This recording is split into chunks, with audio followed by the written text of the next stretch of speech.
Bismillahirrahmanirrahim. Assalamualaikum warahmatullahi wabarakatuh. Salam sejahtera bagi kita semua. Om Swastiastu, Namo Buddhaya, salam kebajikan. Sobat Kemenkes, kali ini saya Dr. Iqbal Muhammad, spesialis paru beserta rekan-rekan CPNS dari golongan 3 RSPG Cisarua Bogor. Nih mungkin boleh kita kenalan satu-satu nih. Boleh dikenalkan dari yang paling ujung dulu, boleh? Perkenalkan, saya Zahra Laila dari kelompok 3. Terima kasih. Perkenalkan, saya Emma Kulata sebagai dokter umum dari kelompok 3 juga. Perkenalkan, saya Rumiani Manurung, jabatan dokter ahli pratama dari kelompok 2. Perkenalkan, saya Andi Magdalena Reski, jabatan dokter ahli pertama dari kelompok 2. Perkenalkan, nama saya Lutfira Fitri Darmaning Tias, dari Angkatan 7, kelompok 4, jabatannya dokter ahli pertama. 7 ini mau bincang-bincang dengan dua narasumber kita yang sudah hadir, luar biasa sekali, ada Dr. Dini dan Dr. Adam. Terima kasih sudah menyempatkan waktunya ya dok ya bersama kami. Oke, hari ini kita mau membahas topik yang lumayan seru nih dok, terkait RSPG dan upayanya dalam berkembang sampai saat ini. Nah, mungkin kita mau kenalan dulu nih Sobat Kemenkes. Boleh di-spill nggak nih Dokter Dini ini menjabat sama Dokter Adam nanti tentunya. Dokter Dini menjabat sebagai apa dan sudah berapa lama nih di RSPG? Mangga dok. Ya, terima kasih Dokter Iqbal. Assalamualaikum warahmatullahi wabarakatuh. Selamat siang. Perkenalkan, nama saya Dr. Dini Wulandari. Saat ini saya menjabat sebagai manajer pelayanan medik ya. Jadi memang dari awal saya masuk ke RSPG tahun 2008 itu jenjang karirnya ya lumayan lah untuk di struktural ya seperti itu. Jadi tahun 2009 itu saya sudah diangkat jadi kepala instalasi gawat darurat. Kemudian pada bulan Mei 2018 diangkat menjadi kepala seksi pelayanan medis. Kemudian tahun 2021 diangkat kembali menjadi subkoordinator pelayanan medik, dan tahun 2023 sampai sekarang saya menjabat sebagai manajer pelayanan medis. Ini kita lanjutkan sama Dr. Adam ya. Terima kasih. Assalamualaikum warahmatullahi wabarakatuh. Saya Dr. Suarga Adam. Saya sudah bekerja di sini 20 tahun. Jenjang karir saya memang bagus ya. Jadi saya tahun pertama di sini sebagai dokter jaga IGD, tahun kedua sebagai kepala instalasi IGD, tahun ketiganya saya langsung struktural sampai sekarang, dan pernah juga menjabat sebagai PLT direktur medik.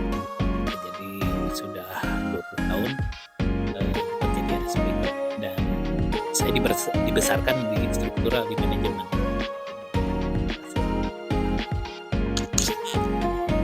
Terima kasih Dokter Dini, Dokter Adam. Jadi udah pantas banget nih ya. Jadi Dokter Dini dan Dokter Adam kita jadikan narasumber nih Sobat Kemenkes. Nah mungkin ke Dokter Dini dulu mungkin dok. Jadi boleh juga di-spill nggak nih dok, sebenarnya RSPG atau Rumah Sakit Paru Gunawan Cisarua Bogor ini sebenarnya sudah berdiri sejak kapan sih nih dok, dan boleh di-spill secara singkat nih bertransformasinya seperti apa nih dok dari RSPG ini? Ya, baik, terima kasih Dokter Iqbal. Jadi Rumah Sakit Paru Gunawan ini awalnya memang sekolah ya dulu ya. Methodist Standing School itu didirikan tahun 1908.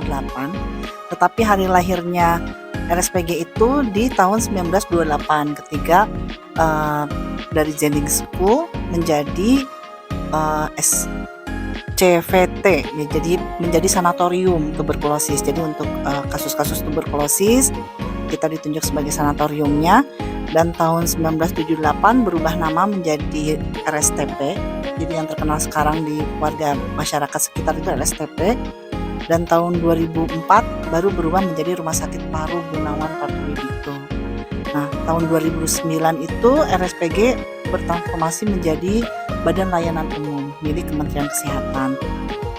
Di tahun 2022 Rumah Sakit Paru Gunawan ini sudah mendapatkan akreditasi sebagai rumah sakit pendidikan untuk pendidikan kedokteran umum ya. Dan tahun 2025 alhamdulillah sekarang Rumah Sakit Paru Gunawan menjadi rumah sakit satelit untuk PPDS pulmonologi dan kegawat-daruratan nafas ya. Jadi saat ini kami sudah menerima PPDS pulmo dari FKU. Mungkin itu sejarah singkat dari RSPG ya. Baik, terima kasih untuk ceritanya ya dok ya. Sudah sangat jelas, ternyata RSPG berdirinya udah cukup lama ya dok ya. Nah, untuk selanjutnya saya ingin tahu nih dok, untuk strategi dari rumah sakit itu dalam meningkatkan kualitas pelayanan agar tetap menjadi pilihan masyarakat dok. Kan sekarang banyak nih pilihan rumah sakit dok, terutama di wilayah Bogor dan sekitarnya. Terima kasih. Terima kasih ya, mungkin saya yang jawab. Jadi istilahnya kita mempunyai kekuatan ya 97 tahun kita berdiri, dan juga kita sebagai rumah sakit vertikal kelas A dengan kekhususan paru. Tentunya branding ini istilahnya di sejarah kita belajar waktu di buku sejarah bahwa sanatorium yang mana sih, ternyata kan RSPG dari dulu. Nah, dengan demikian ya rumah sakit kita untuk kasus-kasus TB menjadi istilahnya rujukan yang utama dari semua wilayah mungkin Jawa Barat ini. Nah, tetapi dengan persaingan yang cukup ketat ya dengan rumah sakit yang lain yang dengan pelayanan sama TB juga, kita kan bertransformasi ya. Kita mengikuti Kementerian Kesehatan bahwa nanti ke depan istilahnya kita menjadi rumah sakit umum dengan kompetensi kekhususannya paru gitu ya. Jadi kita menambah SDM ya, terus juga menambah alat-alat semuanya, dan juga istilahnya kita bertransformasi tentang akses, waktu dan yang lain-lain ya. Jadi ke RSPG itu pelayannya baik, cepat, dan juga tentunya rumah sakit pemerintah murah, sehingga menjadi pilihan masyarakat untuk berobat ke RSPG ini. Mungkin gitu. Terima kasih. Terima kasih banyak penjelasannya dok untuk yang terkait pelayanan. Untuk pelayanan sendiri kan perlu SDM yang baik juga ya dok. Kalau untuk SDM-nya sendiri, langkah yang dilakukan untuk meningkatkan kompetensi dokter, perawat, dan tenaga kesehatan lainnya itu bagaimana ya dok untuk di RSPG sendiri? Terima kasih. Jadi SDM itu sebetulnya kekuatan terbesar ya.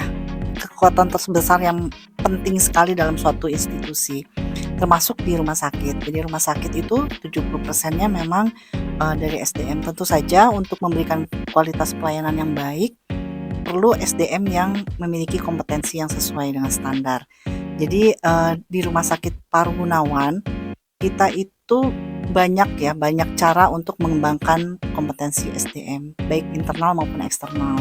Contoh, kalau internal, kita sering mengadakan pelatihan-pelatihan, baik melalui daring maupun luring untuk pelatihan internal, kemudian sosialisasi, update layanan yang terbaru seperti itu.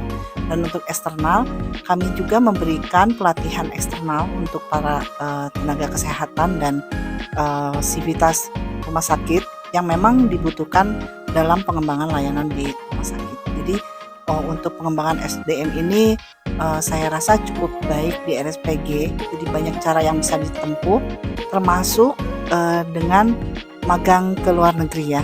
Jadi kami terbuka untuk seluruh sivitas rumah sakit.